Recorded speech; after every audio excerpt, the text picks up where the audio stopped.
Hello and welcome to the 101th episode of Something Rhymes with Purple. Thank you to all the purple people listening and tuning in to a podcast that is essentially all about words and includes lots of witterings from me, Susie Dent, and my co-presenter Gyles. Hi, Gyles. I give the witterings, you give the solid content. But can I pick you up on this 101th? I know, that sounds odd. It does. 101st. That's why. Yes, but you're completely This right. is a programme all about words and correct language, and I've just mucked it up with the very first. Except no, who is to decide what is correct? You are the arbiter. Around the world, they think if Susie Dent says it, it must be right. And if 100th is right, why is 101th not right? I know, it's got a first in it. That's unforgivable. I can only apologise and say that I need more coffee. No, I think this is a new way of speaking. The 101th and then the 102th. That's a bit difficult. Anyway. Numbers, honestly, I think we've had lots and lots of emails actually begging us to do an episode about numbers, and I would love to, but they are so crazy and inconsistent and unpredictable that I think we would get ourselves completely tangled up. But maybe when we're brave and when I've had enough coffee, we can bring it on. Look, we've done episodes on deep sex and on chemistry. We can certainly do an episode on numbers. We have had, and I would like to thank people on our joint behalf, we've had messages literally from all over the world, from people who tune in each week to Something Rhymes with Purple. Thank you wherever you are. And some people have said, we live in Melbourne. We can't get your live show, except you can, because the first live show we're doing this year is live on screen. It's on Thursday, the 25th of March. It's for purple people everywhere, and we will be live and in colour coming to a screen near you. So please look out for it, book for it, be there. Exactly. Really, really looking forward to that. And as you said, it's going to be interactive, which will be lovely. So people can ask us pretty much anything they want, except please don't ask why it should be 101th and not 101st. I'll get over that in a minute. Today, though, we are talking about not waterworks, but waterways. And we just thought we would have a meander down some of the sort of wonderful waterways in English. And Gyles, this is particularly relevant for you because you have been doing a programme on great canal journeys, and we've heard bits and bobs about it along the way. But I'd love to know what waterway facts that you have learned, apart from, of course, your favourite word, which you often cite, which is Gongoozle, which is directly linked to canals, in fact. What does Gongoozle mean? Remind us. I do know. So Gongoozle is to stare protractedly at a stretch of water and really to kind of also observe the hustle and bustle from a riverbank that's happening on the water itself. And it originated, in fact, amongst spectators of canal activity, people who would happily bang a bonk, if you remember that. Bang a bonk is to sit idly on a riverbank, except they're doing it on the side of a canal and they are watching what goes on and just watching literally the world go by. But this has been an amazing experience for me and for Sheila. We are people in riper years, and we took over from, we couldn't replace because they're irreplaceable, two other actors, Timothy West and his wife Prunella Scales, who had been travelling on canals throughout Britain and indeed the world over a period of 10 years. And they decided to hang up their windlass, we can come to that word in a moment, and hand over to us. And the difference between us and them is that we had never been on a canal boat. Neither Sheila and I had ever been on a canal boat before. And I don't really like going on water. So I thought it has been a Perfect choice. But it's been a revelatory experience.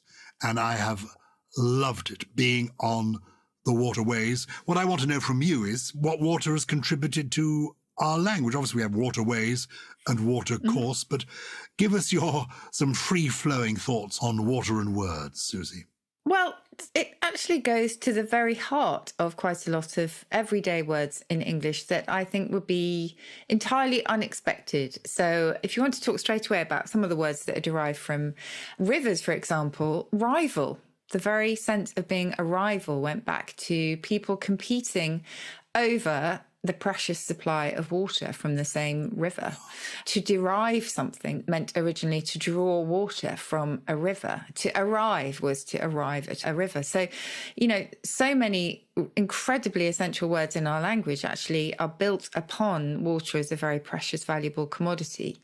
And, and the central value that it had in our lives in previous times. And of course now, because water is incredibly precious and there is genuine fear that we will run out of the resource at some point. Give me the source of the source of the word water, and then come to the source of the word river, please.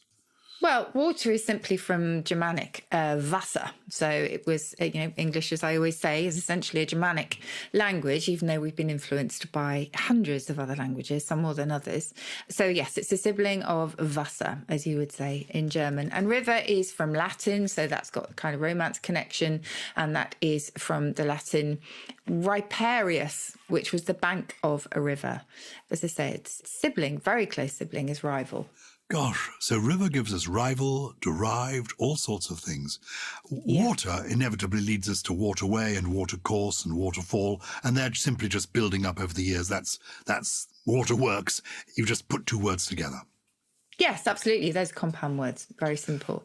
But there are lots of different words for different stretches of water. And sometimes the distinction between them seems to be incredibly narrow. So you've got brooks, you've got creeks, you've got streams, you've got canals. And then up and down the land, you've got so many dialect words for these things as well. Again, showing just how central they were to people's lives and livelihoods. You've got bournes and becks and all sorts of wonderful words describing either tiny stretches of water or, very big ones. Can you unpack some of those? Can you tell me the difference between a brook and a creek and a stream and a canal?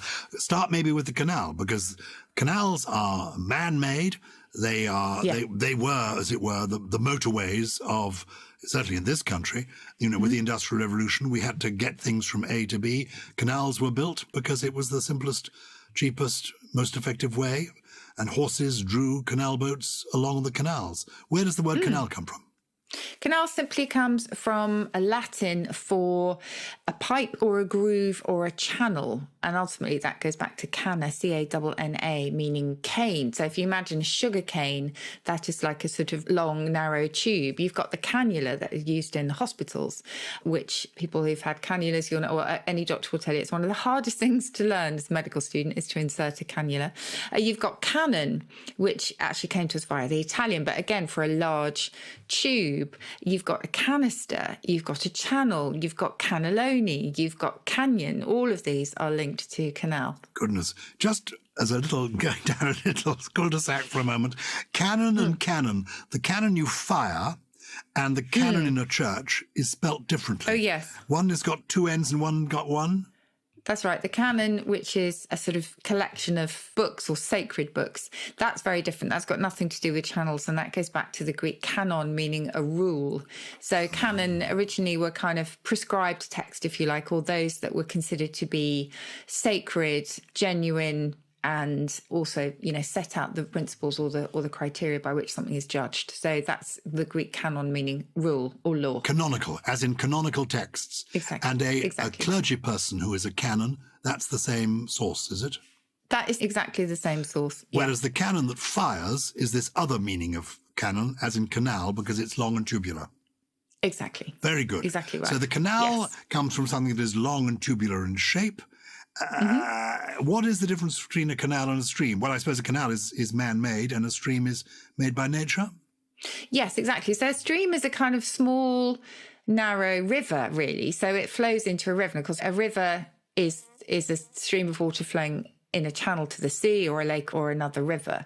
Whereas a creek, for example, is a kind of sheltered waterway that's often an inlet. So it's an inlet in a shoreline or a channel, for example. So that's usually kind of self-contained. What else have we got? A brook is a small stream. But, very often I think in our minds and in our language, we kind of conflate, many of these. And as I say, on top of that, you've got all these wonderful local words for them. But a brook, I will brook no disobedience in my class. Is that the same thing as the babbling brook? No. So that is entirely different. So, for example, I think probably the most famous phrase that you will find that in is brook no quarter.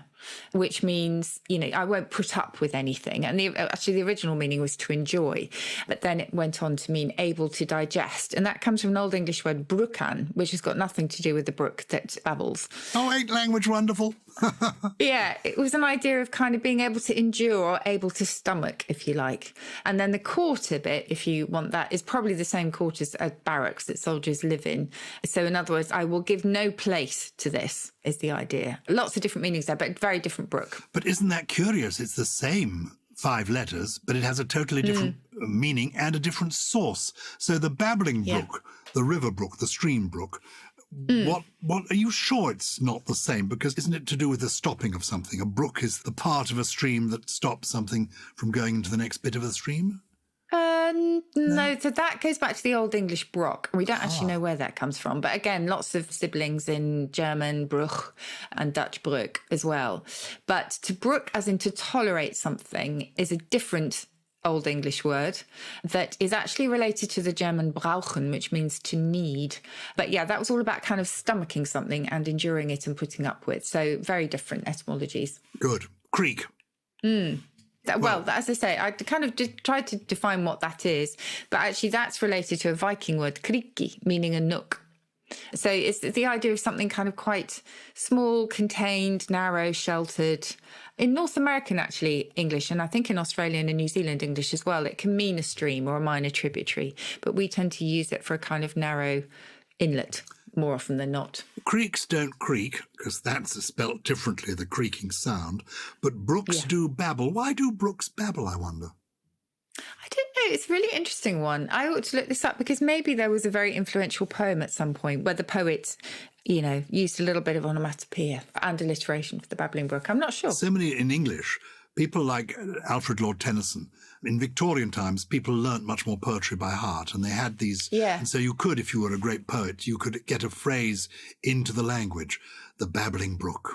Oh, of course, there are babbling brooks in Shakespeare. I'm sure in Midsummer Night's Dream there's a babbling brook of some kind. Well, you might be right. Do you want me to look it up in the OED? Why not, since you've got the OED there? And you've got the biggest OED in the world, I know. Size matters with you.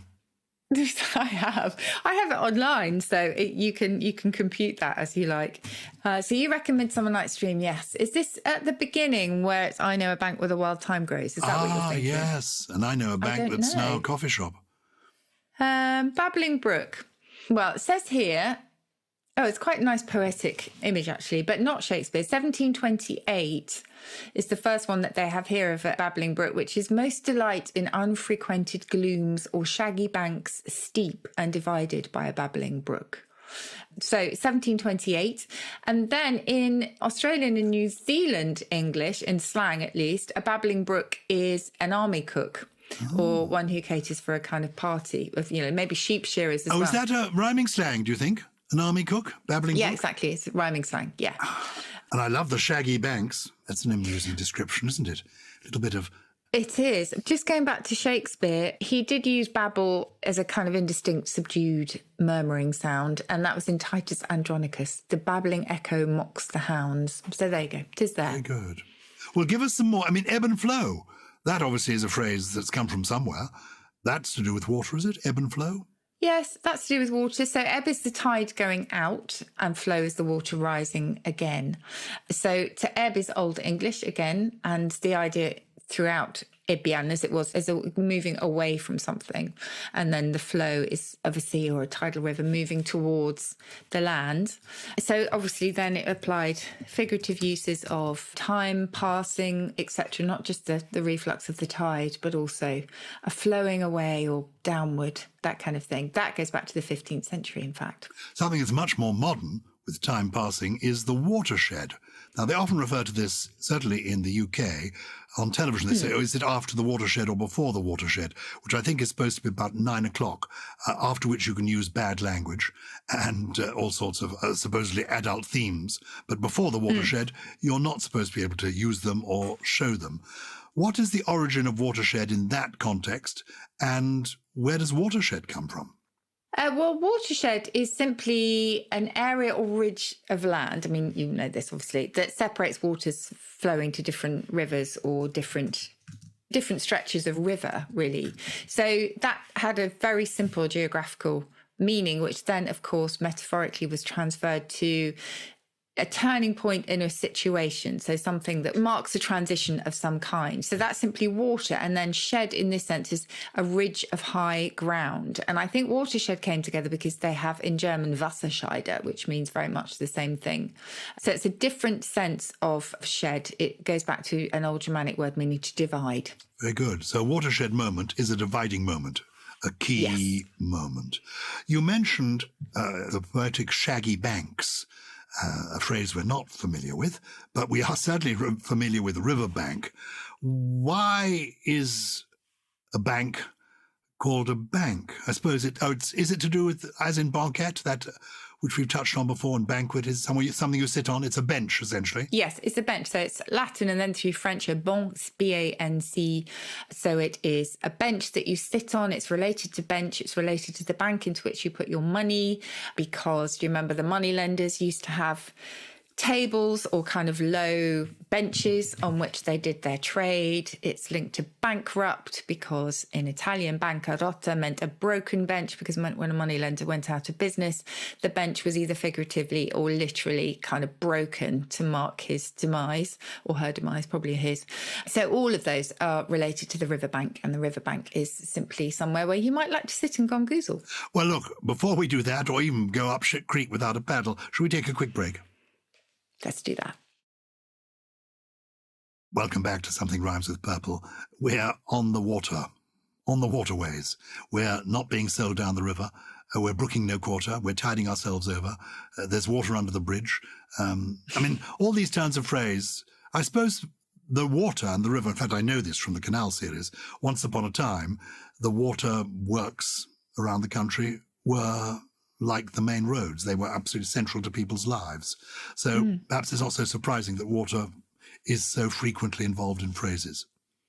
Yeah, absolutely. And as you say, so many different sayings and so many different metaphors and idioms, etc. And some of them are really dark. So you talked there about selling someone down the river. This is really awful in its beginnings, because they were anything but figurative, really, when they began. So if you go back to the early half of the 19th century, Louisville in Kentucky was one of the largest slave trading posts in the country, and slaves would be taken there to be sold on to cotton plantations further south, and they'd be taken by the Mississippi or the Ohio rivers.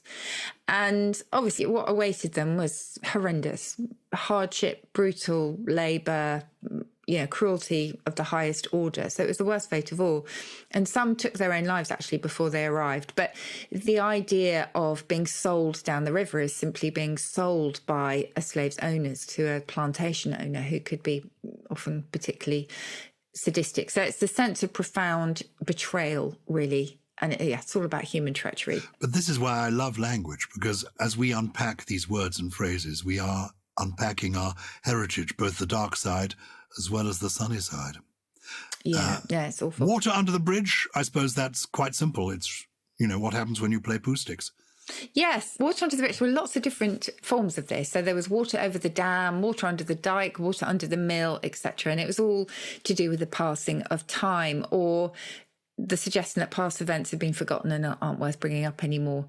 So I think it's probably around the mid-1800s that it came about. And there's a French expression which is very similar, and I think that's how it appears first. Il passera bien de l'eau sous le pont. Much water will pass under the bridge. It's quite a lovely metaphor, really. We have listeners in France and in Canada, both are places where they speak French. I wonder how they play poo sticks and what they call it. For those of you who are not familiar with poo sticks, this is a game made famous in the Christopher Robin Winnie the Pooh books written by A.A. Milne in the 1920s. You drop a stick on one side of the bridge and rush to the other side.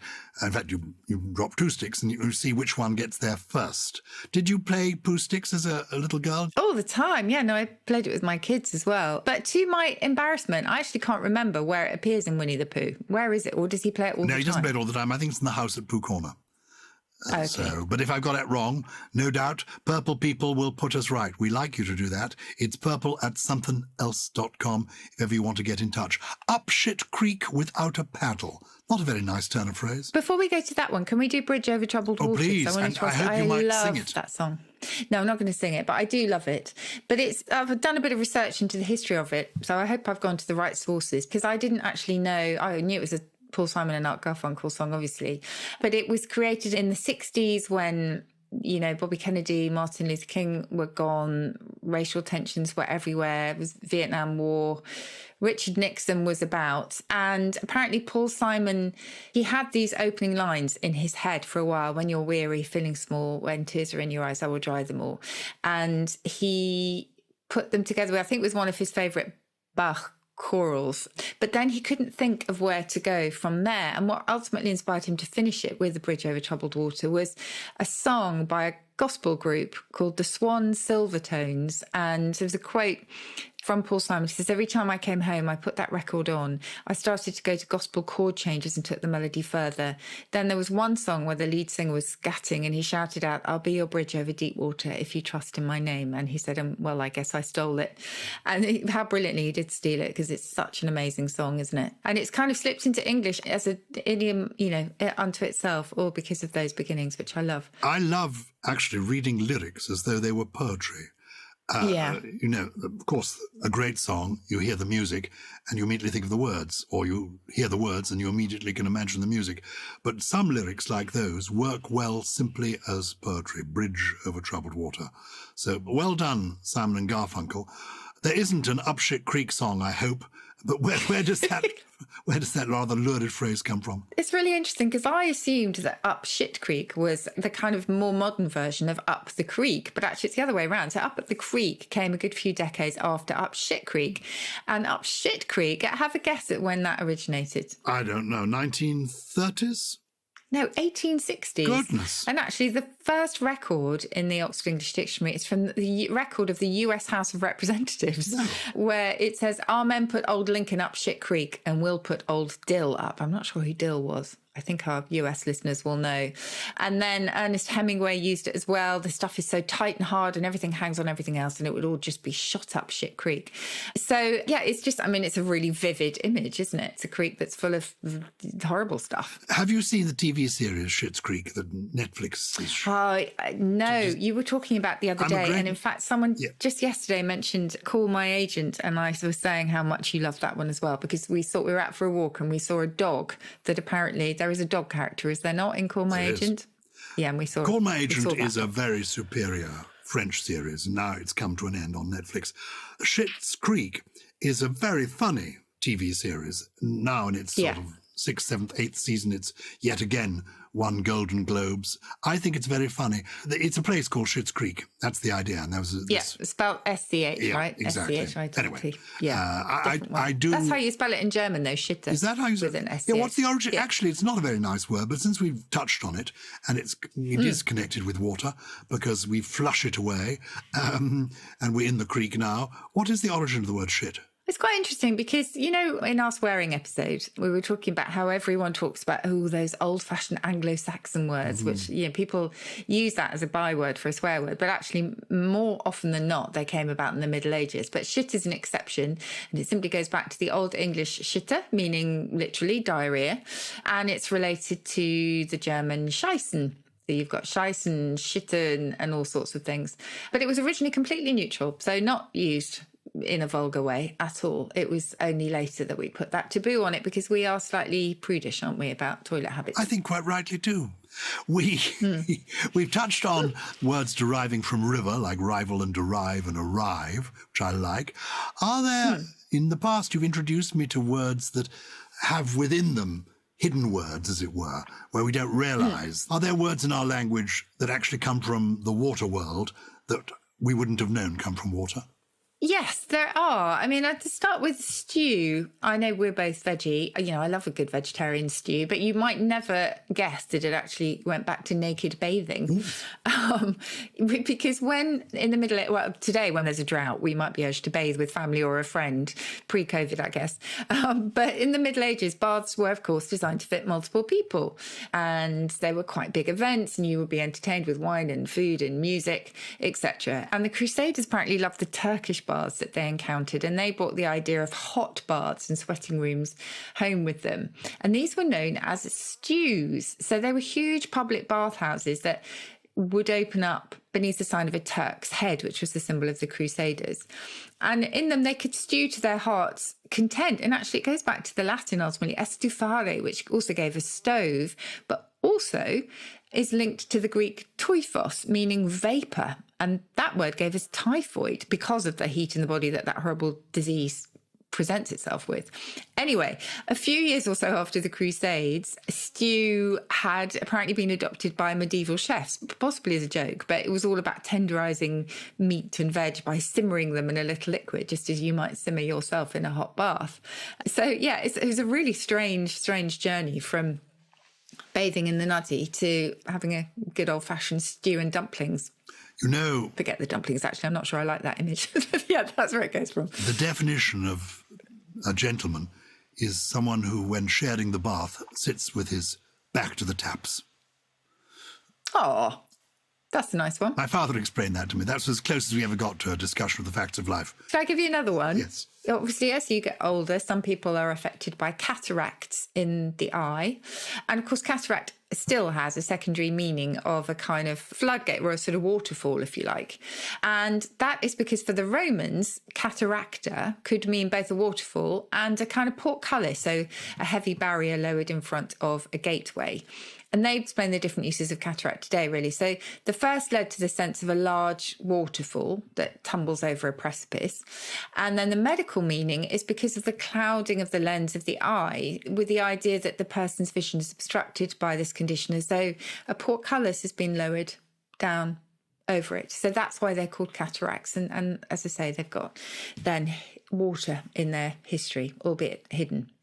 Well, look, I think we dived in at the deep end, didn't we? And nice. I think that's enough. Those words will tide us over. It's so many expressions. Yes. It says... Yes. So tiding over is like sort of being carried over by the tide. So you're sort of, swept up by the waves over an obstacle in your way. They say you cannot step into the same river twice. But I think this is a subject we could come back to. Yeah. Why do they say that? That's quite interesting, that. Well, I, again, did a little bit of delving into that. Because I have to say, I didn't know this idiom, you cannot step into the same river twice.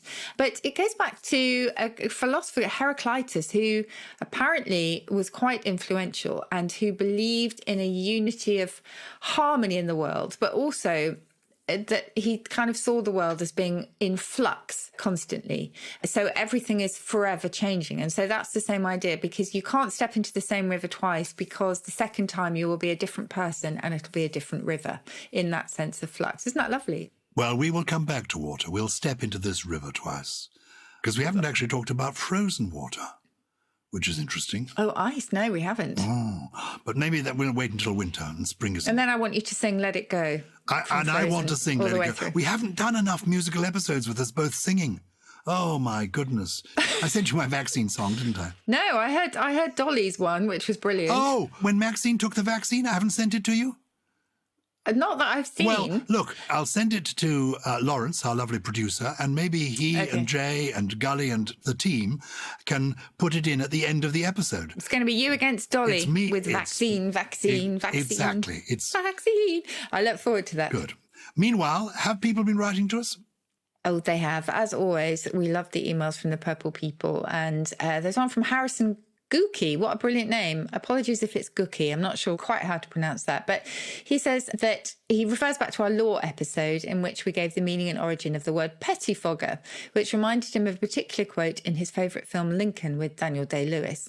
And it's a scene where Mr. Lincoln is meeting with his counsel, who are in disagreement about pushing forth with the 13th Amendment. And Mr. Lincoln has had enough, gives a fantastic speech, and then he refers to his counsel as pettifogging Tammany Hall hucksters. And he says he's always liked this insult, but never quite knew what it meant. Unfortunately, your podcast has shed light on the term pettifogging.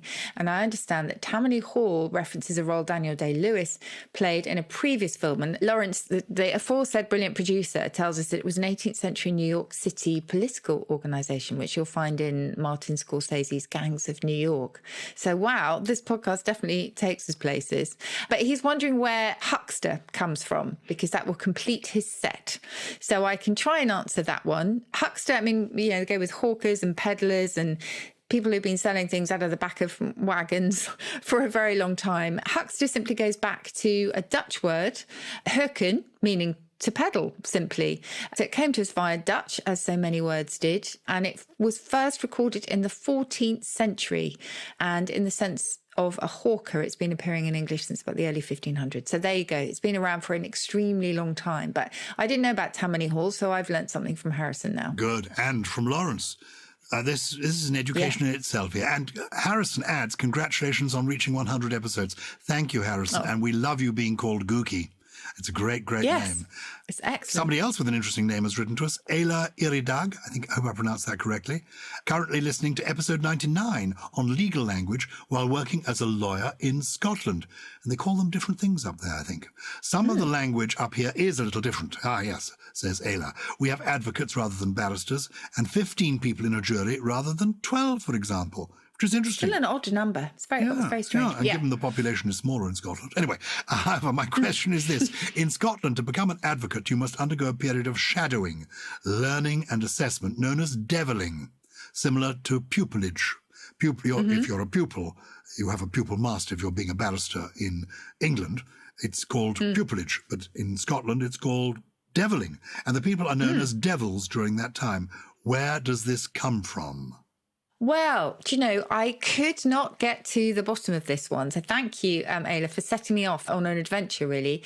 I ended up messaging a friend of yours and mine, Gyles, Judge Rob Rinder, because I thought if anyone knows, he will know. Rob Rinder, Judge Rinder, is a very, very popular character on British TV screens, but also an absolute excellent barrister. And his legal knowledge is phenomenal. And I have to say, he too was stumped. He said it's banned in some chambers. It must be in England, deviling. And we both surmised that actually, because it involves, certainly in its early days, getting other people to do your work and then you passing it off as your own, that it's called that way because it's a devilish thing to do. In other words, it's basically stealing someone else's work and then getting all the glory for yourself. And that seems to then, from what Ayla says, to have kind of slipped into a kind of more formal use of shadowing and learning, which probably still involves doing stuff for the master, as it were, and perhaps not getting the credit until you attain, full official status yourself. But I think that's where it began. Very good. Brilliant. Well, thanks to Rob for that one. Hi, Susie and Gyles. Love the podcast, says James McFarlane, although I'm sure you're bored of hearing that by now. We are not. We are never. We're both insecure and I'm male. So, between us, we really are desperate for any kind of compliment that is going. Sat on the sofa with my girlfriend and she jokingly said she'd love a cup of joe. Ah, where does that come from? I've not heard of this expression, cup of joe. Cup of joe. It's, I think, mostly North American, but like so much American slang has slipped into British English as well. And we think it's a riff on Java. Do we think Joe is some kind of variation on Java, which itself in North American English is another word for coffee, and so called because, of course, Java is the island in Indonesia that actually produces a lot of coffee. So we think that's where that comes from. Very good. A Joe also is a Scottish sweetheart, isn't it? A word popularised by Robert Burns. Oh, nice. Yeah, so cup of Joe could be, Anyway, very good. Yeah. If you want to get in touch, you can get in touch with us. It's purple@somethingelse.com and something without a G. Send us the email and we look at them all and we include as many as possible and try to answer any queries. Well, Susie answers them. I just chip in. Susie, have you got a trio of words to broaden our minds? I have. Mm-hmm. I have. Well, you mentioned homeschooling and the occasional frustrations that come about, certainly in the sort of hearts and minds of parents who are trying to juggle everything. This one might be useful, but only if you're in a bad mood, because we love them really, don't we? But a rantipole is a centuries-old word for a wild, unruly young person. A rantipole. Like that. And, you know, understanding, I'm going to sneeze. Excuse me. There must be a word for an inadvertent sneeze. And did I ever tell you, by the way, that sneeze, the S in sneeze at the beginning actually was a misprint, or at least a misunderstanding of the old-fashioned F. It was a fneezer. We did talk about this, I'm sure. A fneezer is much more of a sneeze, I think, than a sneeze. Fneezers. But someone thought, oh, that must be an S, when in fact it was an old-fashioned F. Absolutely. I do remember that because we were discussing how I used to, at my father's edition of Shakespeare, where the S's all looks like F's. So when we got to where the B sucks, there suck I thought that was terribly naughty and exciting. But yes, the F and the S were confusing. So a sneeze was a fneezer. It was a fneezer. But back to rantipole. Yes, wild, unruly young person. There you go.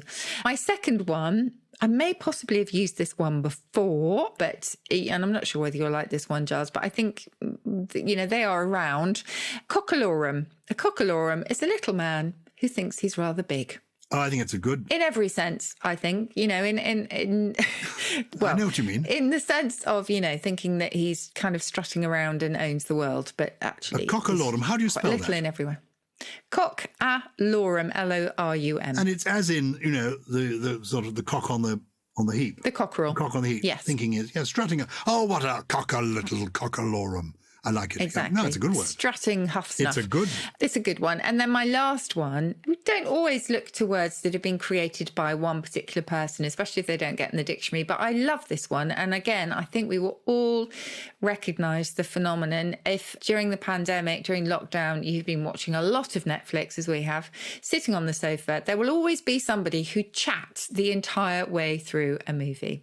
That, according to the columnist Joel Achenbach, I'm pronouncing it the German way, but he might say Achenbach, I'm not sure, is a milver, M-I-L-V-E-R, someone who chats incessantly through a film. I'm afraid I am the guilty party. Is that you? I am the guilty party.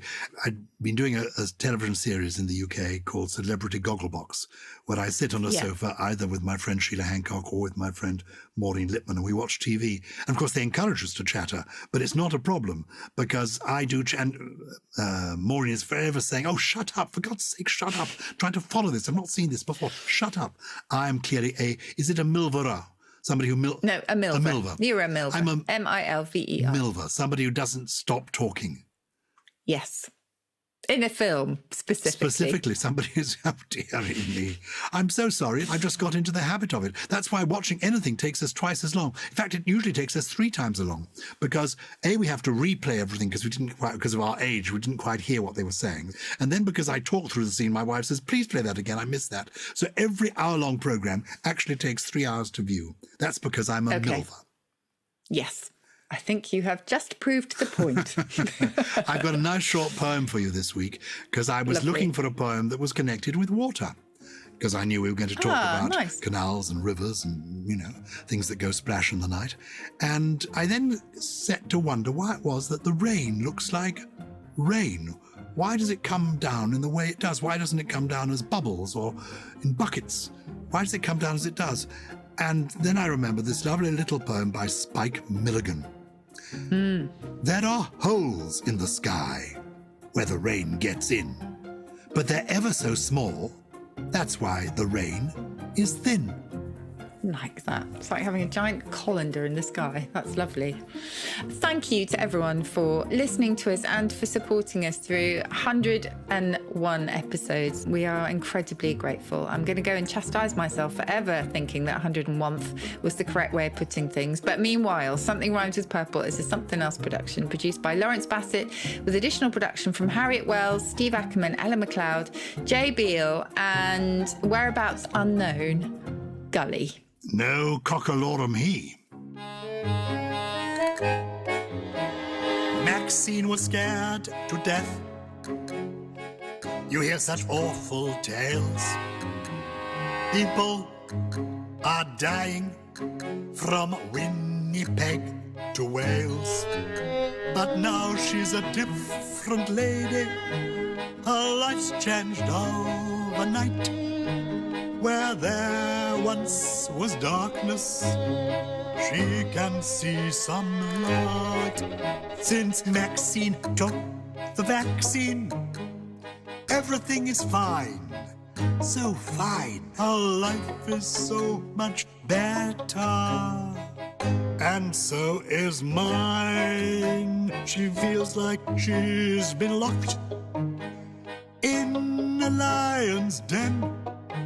But since Maxine took the vaccine, she can breathe again.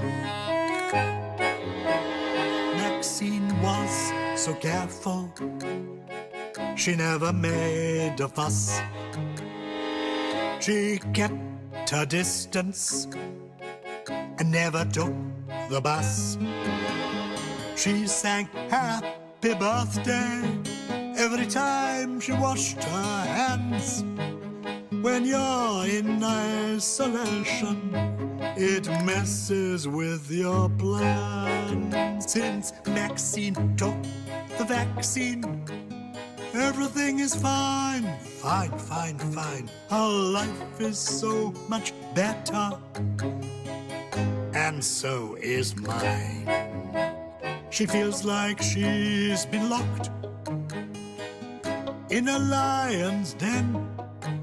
But since Maxine took the vaccine, she can breathe again. She can breathe, she can breathe again. Oh, Maxine, darling, thank you for taking that vaccine. It's made all the difference to us both.